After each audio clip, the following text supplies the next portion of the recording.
Hi guys, welcome to our easy learning channel. இந்த video நம்ம என்ன பார்க்க போகிறோம்னா 12th standard accountancy important question பார்க்க போகிறோம். என்னென்னா இன்கம் அண்ட் எக்ஸ்பெண்டிச்சர் அக்கௌண்ட் தான் பார்க்க போகிறோம். வாங்க. Income and expenditure account is a summary of income and expenditure of a not-profit organization prepared at the end of accounting year. என்ன சொல்லுவாங்கன்னா income and expenditure அக்கௌண்ட்டோட ஒரு சம்மரி தான். நாட் ஃபார் ப்ராஃபிட் ஆர்கனைசேஷனால் ப்ரிப்பேர் பண்ணியிருக்காங்களா at end of accounting இயரில். இது வந்து பேசிக்காக எதாவது ப்ரிப்பேர் பண்ணியிருக்காங்களா கண்டுபிடிக்கிறதுக்கு சர்ப்ளஸ் அண்ட் டெபிட் அக்கௌண்ட்டால் வந்து ப்ரிப்பேர் பண்ணியிருக்காங்களா பர்டிகுலர் இயரில். இந்த அக்கௌண்ட் வந்து ஜஸ்ட் ஃபார் ப்ரிப்பேரிங் வந்து ப்ராஃபிட் அண்ட் லாஸ் அக்கௌண்ட்டு. இந்த அக்கௌண்ட்டில் வந்து இன்கம் வந்து கிரெடிட் சைட்லேயும் டெபிட் சைடில் வந்து எக்ஸ்பென்சஸும் வரும்.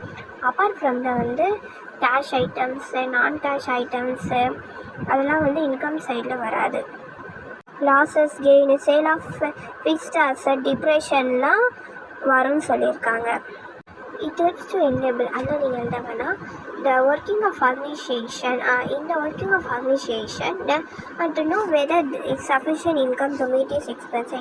அவங்களோட இன்கம் வந்து சஃபிஷியண்ட்டாக இருக்கா எக்ஸ்பென்சஸ் மீட் பண்ணுறதுக்கு பார்க்குறதுக்கு என்னோட அக்கௌண்ட்ஸ் பார்க்குறதுக்கு சஃபிஷியன்ஸாக இருக்கான்னு கேட்டிருக்காங்க. இது வந்து எதாவது வந்து ப்ரிப்பேர் ஆகிருக்குன்னு பார்த்தீங்கன்னா ரிசிப்ட் அண்டு பேமெண்ட்ஸ் அக்கௌண்ட் தான். ப்ளஸ் இன்னொரு இம்பார்ட்டன்ட் விஷயம் என்னென்னு பார்த்தீங்கன்னா நான் மார்க் பண்ணியிருக்கேன்னா அது மட்டும் படித்தா போதும், வேறு எதுவும் படிக்க தேவையில்லை. ஈஸியாக மார்க் பண்ணியிருக்கேன். அது வந்து நீங்கள் ஸ்டோரி மூலமாக எழுதினாலும் உங்களுக்கு மார்க் வரும். கைஸ், தேங்க்ஸ் ஃபார் வாட்சிங்.